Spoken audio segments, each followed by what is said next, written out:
Hi everybody, it's Judy here. Welcome back to my YouTube channel. Thank you so much for subscribing. Thank you for clicking on today's video. I appreciate you. In today's video, I want to talk about unpopular plant opinions, mine specifically. I did a post on the community page here on YouTube a few days ago asking you to share your unpopular plant opinions. And I really appreciate everybody who put themselves out there and left those comments. I love hearing about what you guys think. Safe to say, there's a lot of unpopular plant opinions out there, and at the same time, it's good to remember that everybody is entitled to their own opinions. No one was nasty to anybody in those comments, and I loved seeing that.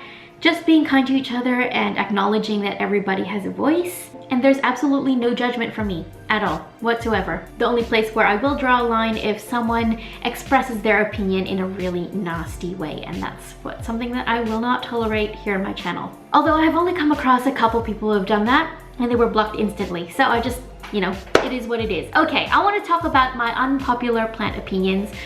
And I know many people will probably disagree with me, but I would love to explain why. And much like myself, I have an open mind. I love to have people explain to me why I might be wrong, and that's okay. So that's what I'm going to be talking about in today's video.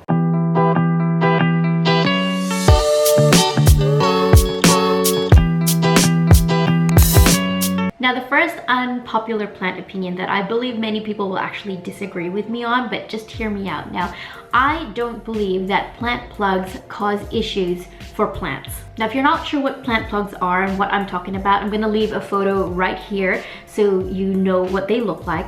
So many plants that are bought within Australia are grown in what is called like a plug. They're made from a lot of different materials, and what these plugs are used for is to help optimize the growth of plants from seed or from very, very small cuttings. It's to help provide like really good growing conditions and to encourage healthy root growth. It's what seeds are planted in to kind of like help germinate them. And once these plants have germinated and grown out some healthy roots, and from this point the plant will be taken out within that plug and planted into actual soil within a nursery pot. Now, these plugs are actually made out of biodegradable material that will break down as the plant grows out bigger and the roots start to expand and grow. It will not hinder the actual growth of the plant. It is a very common misconception that plugs actually cause issues to the plant. Unfortunately, it's been led to believe that the plug is the cause of the problem, but people are often led to that belief by poor plant practices, plant issues and deaths that are caused by improper plant treatment, and then people are then led to believe that the actual plug is the cause. Because a lot of people don't actually understand what the purpose of the plug is and the correct use of it is,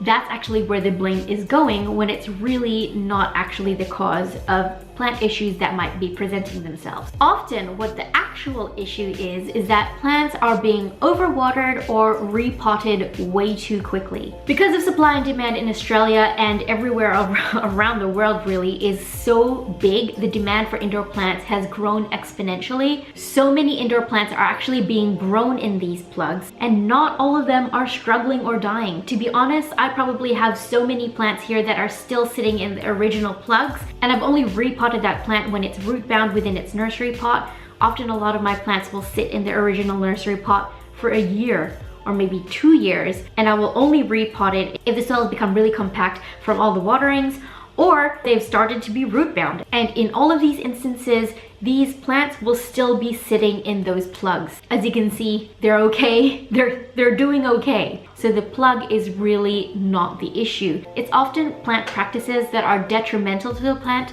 that are actually causing these issues, not the plant plug. Now, the reason why overwatering may happen when a plant is still sitting in a plug is because most of these plugs are actually made out of peat moss, which retain water a whole lot more than a normal soil mix would. People treat peat moss, which is not soil, it's peat moss. It retains and holds water for a lot longer than normal soil. And this is what often will cause overwatering, for the plant's roots to sit for too wet too long, and then that then leads to root rot and your plant drowning and dying. Understanding what kind of soil mix or growing mix that your plant is sitting in is really important to understanding how much water your plant is going to need, or the frequency of water that your plant is going to need. When you end up repotting your plant out of this peat moss, repotting your plant from this peat moss into proper soil with bark or perlite or other elements that provide a well-draining soil mix,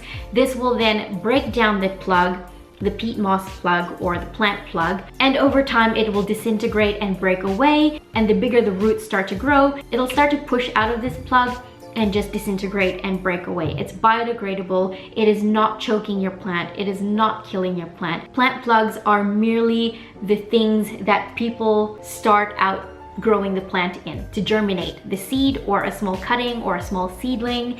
That's what plants are potted into. That's where they start basically. So just educating ourselves with this information and understanding what plant plugs are will help you stress a lot less, and just understanding that you don't really need to freak out about it. It's all good. It's all good. Okay, number 2, and I know so many people will probably come at me for this, but I avoid watering my plants outside in the rain. Now I know rain is like what people call liquid gold, and I always say recreate where plants come from, like outside with the wind and the rain and the sun and the warmth. But let me explain myself. The reason why that I don't put my plants outside in the rain is, number 1, I'm lazy. No, really, I'll put them outside and I'll forget, and then it'll become cold, and then I'll have to bring them in, and then I'll be cold and wet. That's one of the reasons, but the main reason why I don't water my plants outside is because outside there are pests. There are bugs, there are earwigs, slugs, snails outside, and I work so hard to try and manage pests from entering into my home and spreading through all my plants. I recently went through an earwig, I wouldn't say an infestation, it didn't really get to that point, but what happened with that was I had put a plant outside and let it sit outside in the rain, and when I brought it in, it came in with an earwig, and I didn't realize that until the earwigs had grown and multiplied within that pot and then just kind of scattered themselves all throughout my house, and I was finding earwigs everywhere. Since then, I stopped putting my plants outside when it was raining and just let my shower do its job. I know it feels like such a waste to see all the beautiful rain falling from the sky and my plants not being able to benefit from them. So what I started to do was I just put buckets outside and started collecting the water and watering my plants with that. So I still didn't really completely waste the beautiful rain that was coming down from the sky that we were blessed with. But that's why I don't put my plants outside to get watered in the rain. Also, my plants have acclimated to this space. They are used to this atmosphere. It is a constant, I don't have a constant degrees happening in my house, but it's generally quite warm. It's never very chilly in here.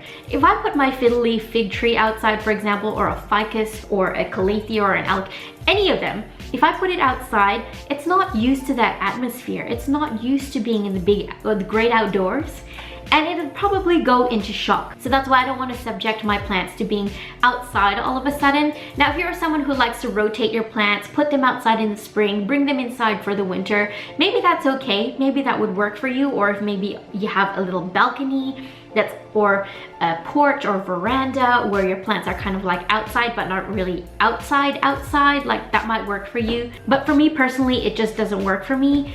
And that's why I don't like to put my plants outside when it's raining. A lot of people like to do that, and well and good. I'm not your real dad. I'm not gonna tell you what to do, but this is why I don't like to put my plants outside when it's raining. Now, the third thing that I believe is an unpopular opinion, but I think might be a little bit more popular than I actually realize, is that I don't repot my plant straight away when I bring it home from the nursery or wherever I buy it from. I like to let my plants sit and grow and become root bound, and then that's when I repot. Now, often plants that you buy will come in that peat moss that I was talking about before.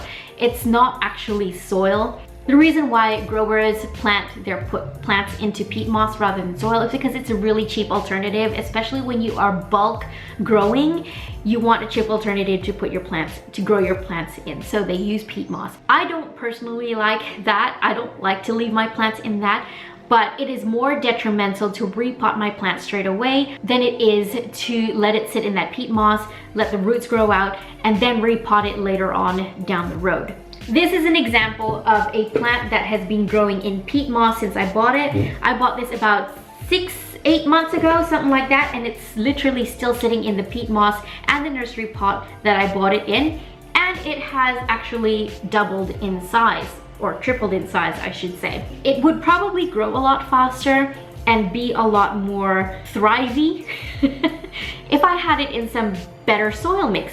But I didn't want to repot it straight away because it wasn't actually root bound. So as you can see here, it kind of is now, but it's not entirely root bound. Now I will be repotting this now that it's spring and the roots are kind of like gathering all at the bottom there, but I didn't repot it straight away and it's fine. It's actually fine. So the reason why I said it's detrimental to repot your plant straight away after buying them from the shop is because it'll actually shock your plant. It could lead to stunted growth, and especially if the way that you repot your plants is to take all the soil off the roots and then repot it straight away into fresh soil, or just repot it straight away, removing all the soil from the roots, that is going to actually disturb the growth of your plant.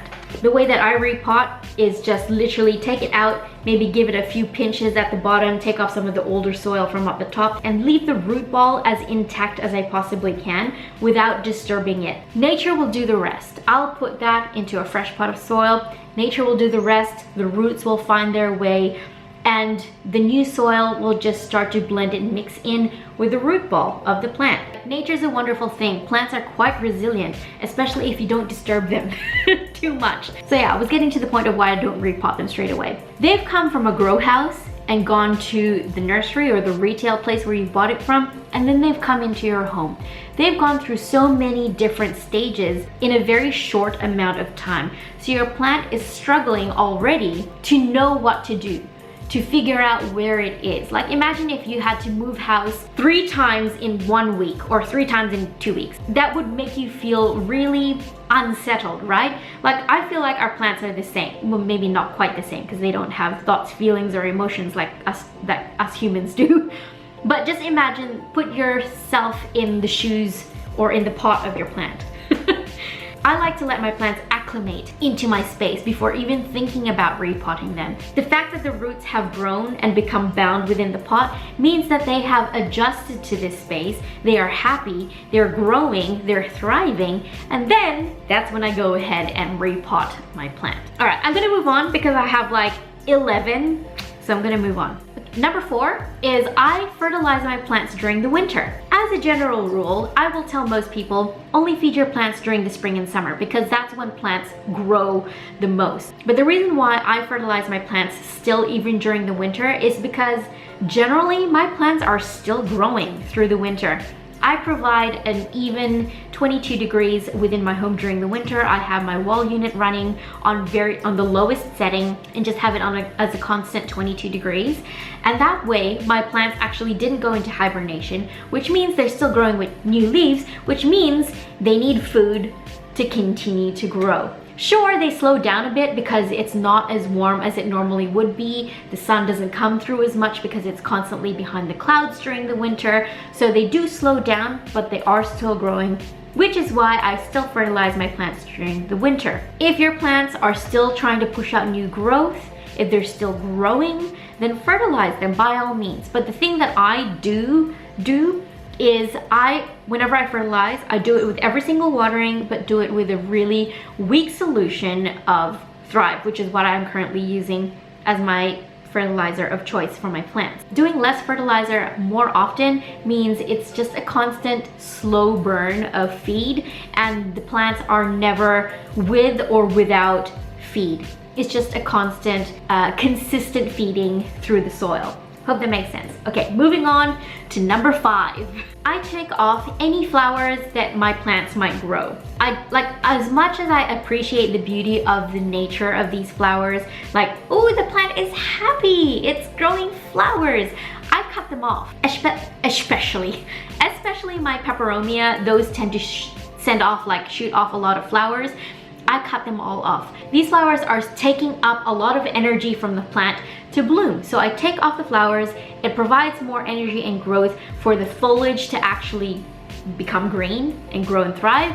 I'm more of a foliage person. Like, I appreciate when anybody gives me flowers, but I'm more of a plant person. Like, give me a plant for a birthday present instead of a bunch of flowers, and I will love you forever. You really get me. I feel like you really get me. So yeah, I'm more of a foliage person. Cut off the flowers, it gives more energy and strength to the rest of the plant to grow its foliage. And yeah, I cut flowers off my plants. Number 6, I don't generally recommend rescuing plants. Now, unless you really know what you're doing, unless you can look at a plant in the discount section and think, okay, I know exactly what this plant needs. It needs a repot, it needs its dead leaves taken off, and be able to provide it exactly what it needs straight off the bat, unless you can do that, I don't recommend taking in rescue plants, because number 1, you're spending money already, even though it might be discounted, but you don't know if this plant is going to survive, especially if you are beginning out in plants and you don't know exactly what it needs. So I personally feel it's a waste of money, and you're already struggling from the start. If you want to set yourself up strong with some beautiful, healthy plants, then buy a beautiful, healthy plant to start with. I've been guilty of buying rescue plants, and while some of them have bounced back, some of them didn't make it, and at the end of the day, it was a waste of money for me, which is why I have tried to steer away from actually buying rescue plants. Any rescue plants that you might see in my Houseplant Hospital series, they were either submitted to my care to be used in a Houseplant Hospital video, or they were already some of my own plants that were struggling to begin with. So yeah, I don't recommend rescue plants, not unless you already know exactly what you need to do for that plant. Number 7, I'm not a huge fan of succulents. I don't really know if I need to explain that. Now this is a very personal opinion. I don't think like there's a right or wrong with succulents. I don't vibe with them, that's it. Okay, number 8, super expensive plants are overhyped. Now, if you're someone who buys expensive plants, I am not attacking you. I have some expensive plants. Like for me, $50 for a plant is expensive. But I'm talking about like $1,000 for a cutting or a node or a tiny little stem. Like it's a very hard swallow.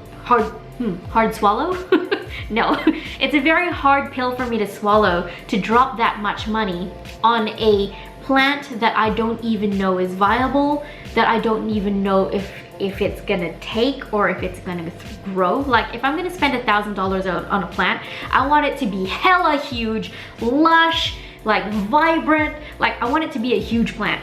That's just how I roll. Now, I'm not against people owning expensive plants. I'm not against anybody. Like, I am an advocate for all the plant lovers out there, but for me personally, I feel like super duper expensive plants are like, it's not my jam, it's not my journey. Now, on the other hand, if it was gifted to me, I'd be like, hell yeah, give it all. Like, but I would personally go out and drop $200, $300, $400, $1,000 on a tiny little plant. It's just not really how I roll. There are some absolutely stunning plants out there that are easily accessible, under $20, and have beautiful foliage. I think the only thing that makes plants so expensive is the rarity of it. Now, rarity of a plant will vary. It will depend on what area of the world that you're in. For example, I know someone commented the other day that pink princesses go anywhere from like $50 and up for a small plant. I bought my pink princess for $20, and it was 2 plants within a pot, and it was quite established. Pink princess is another unpopular opinion. A lot of people, you either love them or you hate them. It's another one. But again, rarity is not relevant. Rarity is relative. Rarity is relative to the area that you're in, and obviously plant prices will be different wherever you are, depending on supply and demand, depending on how easily accessible it is. it will vary. So for example, like I might pay $40 for a small pot of a silver satin scindapsus because they're becoming a little bit more readily available now. Whereas in the US, I've seen people post photos of a huge lush basket of silver satin scindapsus for $5. And I'm like, what? Wish that was here. But anyway, it is the case. It's just the way that it goes. Okay, number 9 is another kind of on the same page as I don't like succulents, but I think begonias look like a really fancy weed. I know begonia, a lot of people love begonias, and that's okay. Like if you love them, you love them. I'm happy for you. But for me, I think begonias just look like a really fancy weed. Don't come for me. Okay, number 10. Now this is a little bit more to do with plant care. Don't mist your leaves. Just don't do it. Misting your plant leaves. A lot of people mist their plant leaves under the impression that it will increase the humidity for their plants. It doesn't really. What it does, it just wets your plant leaves. It'll dry off in like half an hour. They're still in the same state as they were before. If you want to increase the humidity for your plants without buying a humidifier, you could huddle your plants together. That will help increase the humidity. Or you could put vases of water, sit it around your house, sit it around your plants, clump your plants around a big vase of water. That will help increase the humidity as well. But for me personally, the most efficient way to increase humidity for your plants is just with a humidifier. You don't have to spend hundreds of dollars for a humidifier. You can find some really good affordable ones, smaller ones, and I've got a couple listed in the description box down below if you wanted to check them out. The large Bauer one I have. It works really well, and I've also listed a smaller Bauer one in the description if you wanted to check that one out as well. But for me personally, misting your plant leaves is not effective in any way to increase humidity for your plants. On the other hand, what it will do is increase the potential for fungal infection or bacterial growth to grow on your leaves, especially if your plants don't have really good airflow within their space. Just avoid misting your leaves, guys. A lot of plant leaves don't like to sit wet. It'll make them go soft and soggy, increase the chances of a fungal growth or bacterial growth. It's just not ideal. So yeah, I wouldn't recommend misting your plant leaves. Don't do it. Okay, number 11. And I kind of touched on this a little bit when I was talking about not repotting my plants straight away. Number 11 is you don't need to remove all the soil from around your plant when repotting. I kind of explained why I don't do that when I'm repotting my plants is because it'll shock the roots, it'll potentially stunt the growth of your plant, and nature will do its thing. So when I repot this, which I'm probably going to do it in another video soon, I would probably like take off a bit of that peat moss, because this is still in that peat moss mix. Take off that peat moss from the top, maybe like pinch it a couple times at the bottom, like give it a little grope, and then repot it into some fresh soil. I'll let nature do the rest. The roots will find their way, the plant will find its way, and doing it this way will ensure that you're not disturbing the roots, stunting the growth of your plant, and potentially just disturbing it. I just try not to disturb it as much as possible. So yeah, that was the last unpopular plant opinion that I've got to share in today's video. No doubt I'll probably come up with much more in the future, but I would love for you to leave your unpopular plant opinion in the comments down below. I would love to hear them. I would love to have a respectful conversation with you. I just find it really interesting to hear people's different thoughts and different opinions because everybody has a different thought wavelength as well. So I just think it's really interesting. I think it's really interesting. I hope you guys found this video interesting, and keep an open mind, and if I dissed some of your opinions, please don't take it personally. It's not an attack on you, it's just how I think and how I feel. So thanks guys for watching this video. If you're up to here, I really appreciate that you spent your time here with me today. Please like the video if you did, or thumbs down if you didn't. I want to know, up or down, either way. Subscribe if you haven't, and I will see you guys in my next video. Bye! Okay, the third thing that is a popular let me start again. Now the third thing